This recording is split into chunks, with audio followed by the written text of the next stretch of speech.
It's a pleasure to be here. So my name is Cara Antoine, and I'm the Director of Marketing and Operation at Microsoft in the Netherlands. And I'm really pleased to be here today. It actually matches my own personal passion to be able to speak to this theme. In fact, the doctoral studies that I did helped me to explore the manifestation of relationships through an individual's lens when it comes to collaboration for innovation's sake. And I was really looking at what are those behavioral tendencies that tend to slow us down, and what are those that really help to accelerate or stimulate innovation being successful in companies at scale. And it's that at scale piece which is really interesting to me, because after a 500-page thesis, which I'm sure many of you can sympathize with, what it really comes down to is people. And that's what I'm going to talk with you about today. It's less about the technology, and it's a lot more about the people. And so our call to action today is to explore together how can we enable individuals in organizations, across organizations, to collaborate, to create ecosystems that will help us to accelerate in digital transformation. How can we empower individuals and organizations to achieve more? This is a theme that I'm going to share with you. It's about achieving more together. It's about growing faster together in terms of the business and cultural transformation through the lens of technology. And I'd like to start with a small story because actually I'm a girl who fell in love with technology a long time ago. And it had to do with a story that I thank my brother for, because he was my playmate. And we loved to play together, and I was a person who loved music. A story for another time, perhaps, but I'm also a musician at heart. I've had my own jazz band, one of those other things on the CV that doesn't show up on LinkedIn, but sometimes you'll see me tweeting about these things. I'm a jazz blues player. In fact, this morning I heard the sad news about Fats Domino passing away, and I was thinking about Blueberry Hill and some of his fantastic numbers that he's written for us. But the story about technology and my passion for music is that one day a chase around the house led to a tug of war when I saw the family radio falling to the floor. And I wasn't frozen by fear of what my parents would think about that. I was frozen by fascination, because all of a sudden this radio circuitry was exposed to me. This was it. And this was behind that fabulous music I got to listen to every day. And I was fascinated. I was admiring the wires, the coloring, the circuitry, the soldering that kept it all together, that made the music sustainable, that made that music play. And I spent days and nights and weeks just trying to figure out, well, how to put it back together again so I wouldn't get too much in trouble. But it really led to me to a great passion for technology. When I had the opportunity in school to make a choice about studying home economics, where I could learn to cook and sew and everything, or to go to electronical engineering shop class, I went for double E. And by the way, I still can't cook today, so there may be a thing about that. But I went to this class, and I was the only girl that showed up. And I was very fortunate to have a teacher who wanted to get the most out of every student, and including me. And that was really important in terms of my confidence and my ability to learn about something that seemed a little bit out of the box. It seemed a bit unexpected, and it seemed like maybe I wouldn't have that much of a shot at it at first. But I loved it, and I fell in love with technology at that time. And what those years of dozens and dozens of circuit boards later really taught me were a couple of fundamental things. Number one were all of the colors that needed to come together, the red, the blue, the green, the brown wires, in order to play music. What it taught me was soldering, and you can see some of the symbols on here. The delicacy of soldering and the technique of being able to do that is what made that board sustainable. And so the importance of the bond, of the connection that you were making, was a valuable lesson to me that I took later into life. And I also really learned that what's on the inside is what matters most. And we may forget about that sometimes in our busyness of business, but actually it comes down to the core of every individual in the organization that makes sustainable change happen. And it creates the need to work with others, and it creates that foundation on which we can build. And so these were lessons from my past that I'd like to take forward with you now as we look into the future. I'd like to share with you a little bit around our strategy and culture as an enabler, as really the key theme for what it means for us at Microsoft to create an ecosystem. And I think that Microsoft is a company that has a DNA that lends itself to ecosystems. We're a partner-led company. We work with more than 7,000 partners across the Netherlands. And of course, there are more than 1 million small and medium businesses who are also in our network. More than 700,000 of those are all single-owner businesses. And each of these relationships are contact points for us in our ecosystem in order to do what we want to do in technology. To share with you our mission, and this is a really carefully crafted statement about how we empower every person and every organization on the planet to achieve more. This is not about doing more, and we really belabored over these words one for one. It's about achieving more and how we can bring the most out of every person and every organization.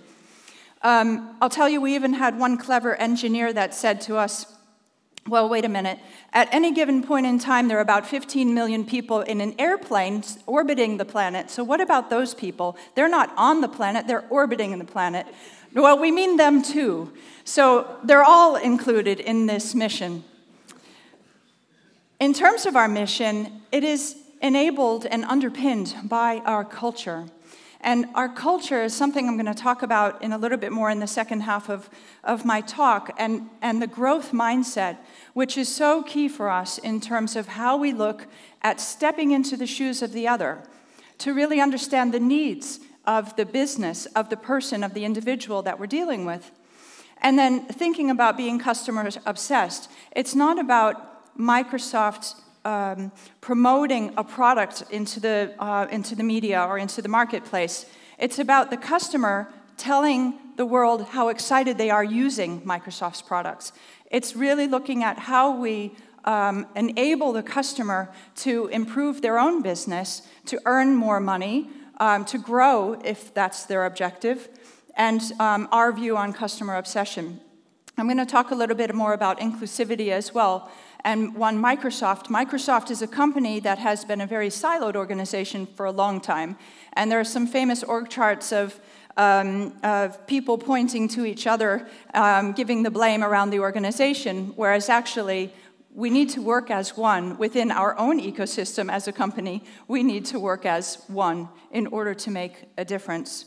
When we think about the translation of this mission into our vision here in the Netherlands, we want to enable, we want as Microsoft to enable that the Netherlands becomes the icon of digital transformation in the world. And the Netherlands is perfectly primed for this. If you think about the statistics of growth from scale-ups and startups, and you think about digital readiness in the Netherlands, we're ranked number 3 across Europe for 60 countries around the European region, only slightly behind London as a city and Stockholm as a city in Sweden and in the UK respectively. And in fact, on that chart, when you look across the Netherlands from a city-based perspective, not just the country whole up, which is number 3, if you look at the cities involved, there are more cities on the map of those top 60 countries around the world that are coming from the Netherlands than any other country. And so Amsterdam, Utrecht, Maastricht, Eindhoven, you go all the way around the Netherlands, and we are digitally primed for innovation and for transformation. We have developed what we call our National Empowerment Plan. And this is where we want to position the Netherlands to be the icon of digital transformation. And we look at this based on 3 key pillars. And that's on innovation, skills, and the trusted cloud. And there's some fantastic things that are happening in the Netherlands. And I'd like to share with you a couple of those examples. So when I think about innovation, right now I'm working with doctors and nurses. In fact, I was just speaking with Art about the work we're doing with the FU. where they're interested in better collaboration and more productivity in the operating rooms. And so we're working with them on collaboration tools so that when doctors and nurses who may not be in the same point in time working on that patient, but on different shifts or across multiple shifts, that there is data available to them in their ecosystem that they can stay connected on the story, and they can collaborate much more efficiently and more effectively, even when they're not all present at the same time. When we think about skills, this is a storyline that I think is so important for us to understand on many levels. So in the Netherlands, we are writing a curriculum once every 12.5 years for children in education. There is no digital on that curriculum today. So in other words, in about 3 years from now, when that first 12.5-year cycle is going to expire again, we'll graduate 1.2 million students who have no digital education. We're graduating students, our children, for jobs of the past. We're not graduating them for the jobs of today and of the future. And this is a problem. So what are we doing about it? Well, we have a volunteer program in our company, and the most requested activity that people sign up for to spend their time, their free time, if you will, that we allow at Microsoft, is to go into schools and to participate in a program called the Code Hour, the Code Uur. And this is spending 1 hour with students, teaching them to code. It's a program we developed with MIT, and the students can actually go and log in back at home and show their parents what they did at school. It's a wonderful program. I've participated in South Amsterdam in a couple of classrooms myself, and after 1 hour to see the kids hit that big red button that launches their program of watching a cat go like this, and they did that, it's awesome. It's really fantastic to get to see the smile and the reaction on their faces, and that they know that they actually coded that happening. And so it's a wonderful tool for us to start to introduce coding in classrooms, and we're working closely with the government. And I heard that there are a number of friends from the government here today. We're working very closely with units in the government in order to make improvements in the curriculum and introduce more opportunities for children to digitize their futures. We also had run or I think having a Guinness Book of World Records of having the most number of students coding at one point in time, at one point of given time. 60,000 students across the Netherlands sitting behind a computer and coding at exactly the same time for an hour. And those are things that we're very, very proud of. When I think about Trusted Cloud, another example that I can share with you there, and because of my role at Microsoft in marketing and operations, I work very closely with our press and media community and the journalists in that community. And one thing that I'm painfully aware of is the threat to journalists in the field. Oftentimes, for the data that they possess, their lives are at stake, and they have a story to tell. Sometimes they don't get to tell that story.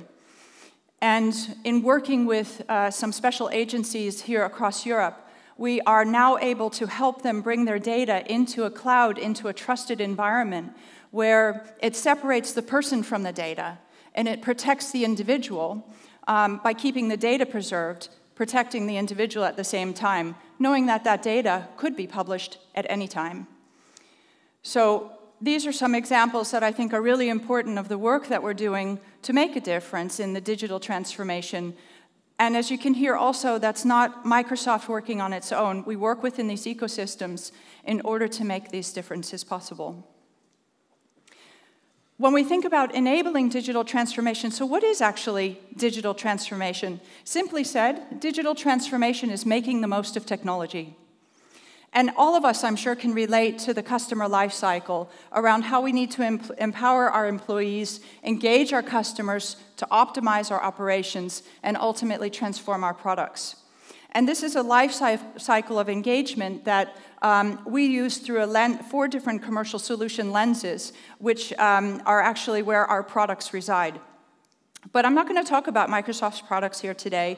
It's really important to understand the impact of how we see making the most of technology and what this means in society.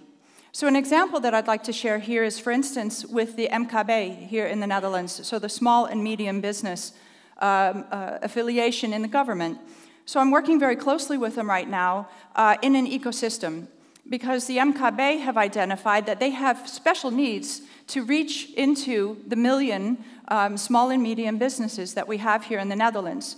And the types of partners that they have selected into this ecosystem are a very interesting representation, I think, of what the needs are today. So there are two technology companies, and that's Microsoft and Google. And we're working alongside each other in order to bring technology solutions to the MKB. We're also working with ABN AMRO and with Allianz. So ABN AMRO is helping on the financial and banking side, Allianz on the insurance side. And then, of course, the MKB themselves. And with this ecosystem of 5, we're currently building solutions to help bring technology solutions to small and medium businesses. Because this is actually, speaking with this market segment, the one thing that is the biggest deterrence for them is the use of technology. They think it's too big, it's too grandiose for them, and it's not enabling their businesses today. In fact, it's hindering their business and their ability to use the technology, how to make that work for their businesses. We're also talking a lot with the 700,000 segment of the single-owner businesses about innovation. Because oftentimes we're finding that when you're the single owner of a business, you're too busy running that business to even think about the innovation. You know you're already filling a niche in the market space because you have identified there's a gap. That's why you've started that company in the first place. And so how can we help them to fill that gap and to utilize technology to transform? So in terms of the culture, I'd like to move into that because I think I have maybe a little bit more than 5 minutes left. We're noticing some concerns, and this is a view that we have at Microsoft, and interesting that we have a whole workshop this afternoon on scarcity, IT scarcity, because this is actually one of the first things that we have noticed as a trend in the market.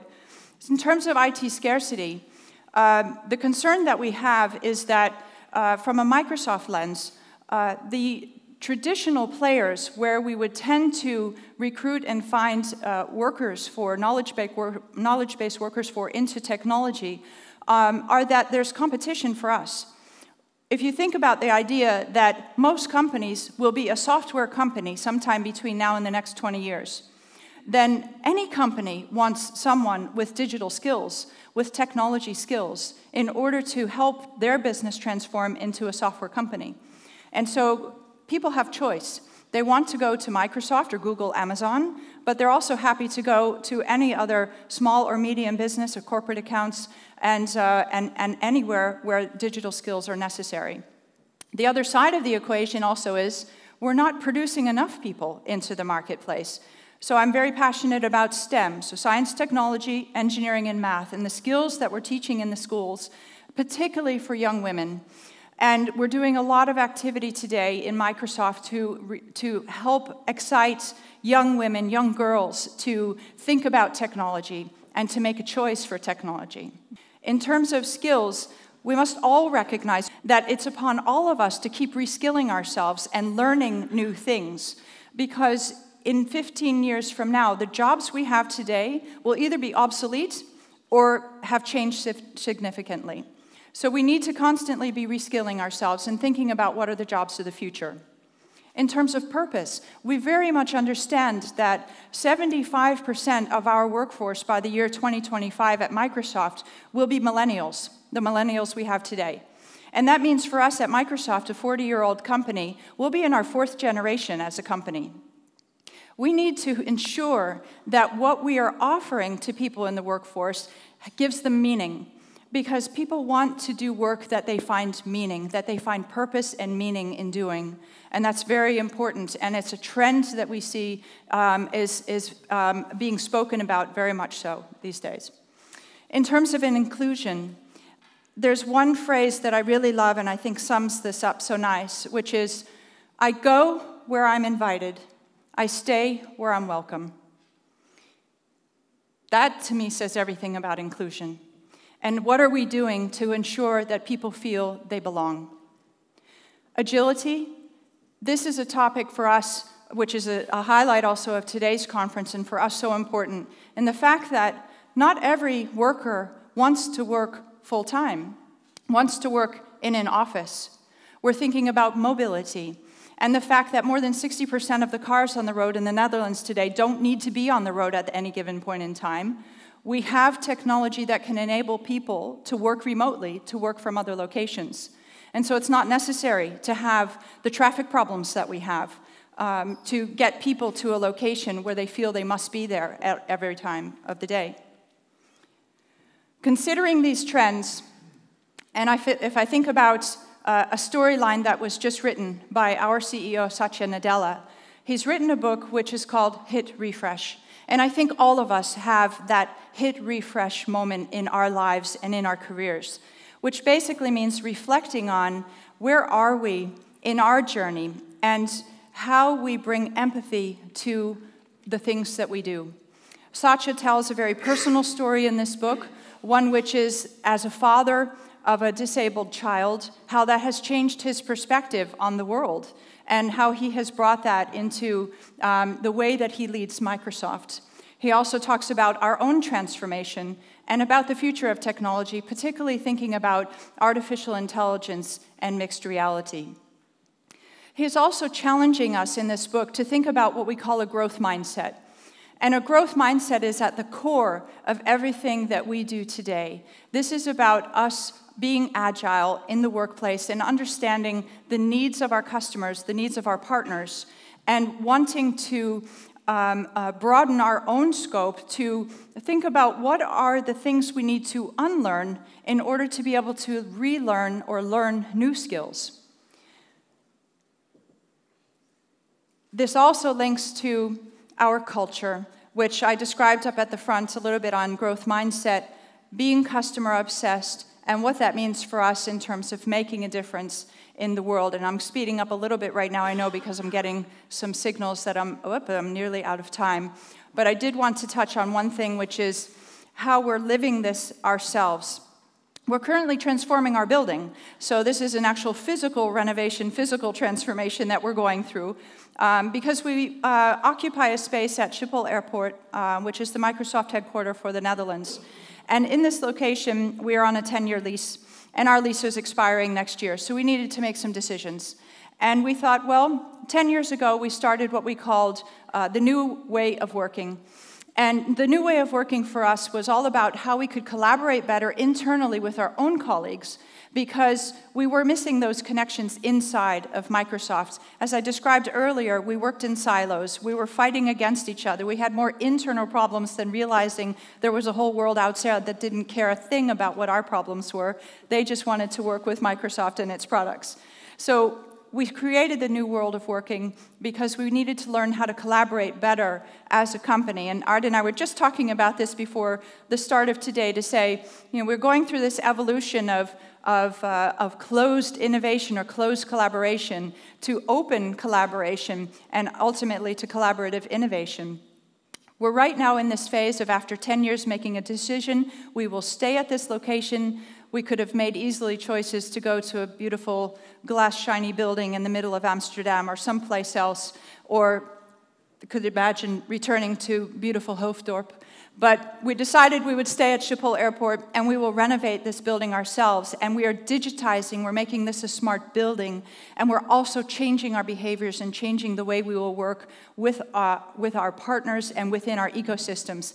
This will become an open building, a building where partners are welcome to come and work here with us, where they can try out their solutions on our cloud.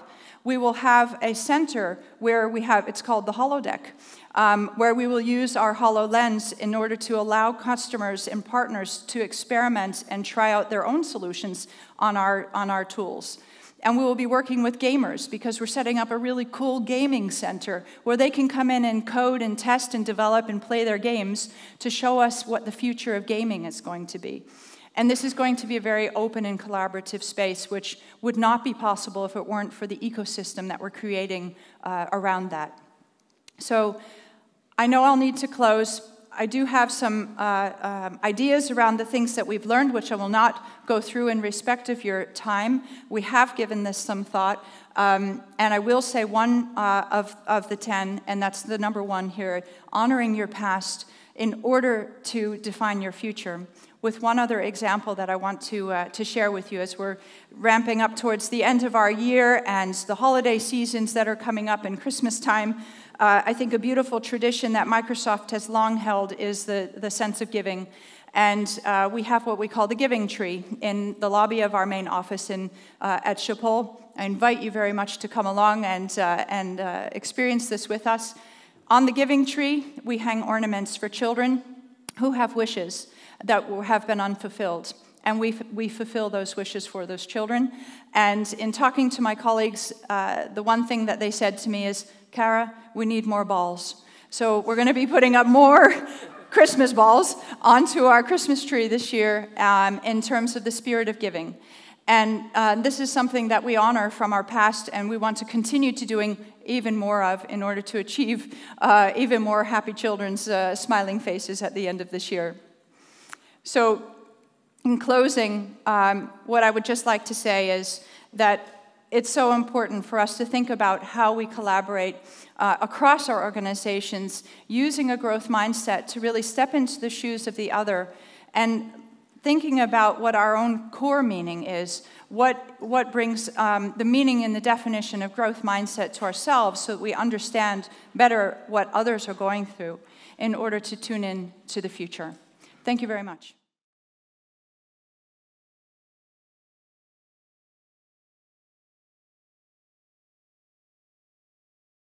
So there's room for a couple of questions. I would like to pop up the first one, actually. Could you reflect a little on maybe impact on artificial intelligence, on how to use that going forward? So, Diederik, if there's anything about business, it is personal, right? And so I think that's so important that we make it personal. And I guess I'll extend on that by saying, so this topic of AI, for me, is also something that I have a lot of passion for. So a few years ago, I recently joined Microsoft, by the way. I started in January of this year. In the last 12 years, I've been working for Shell. And on a particular business trip in China, I lost my left eye. So I deal with artificial transplant myself. And so I'm an ambassador and a speaker for people with impairments in the workplace. And particularly, you'll see me tweeting a lot about accessibility and about visual impairments. So why I'm saying that is because the work that I see us doing in terms of, and not just AI, but mixed reality.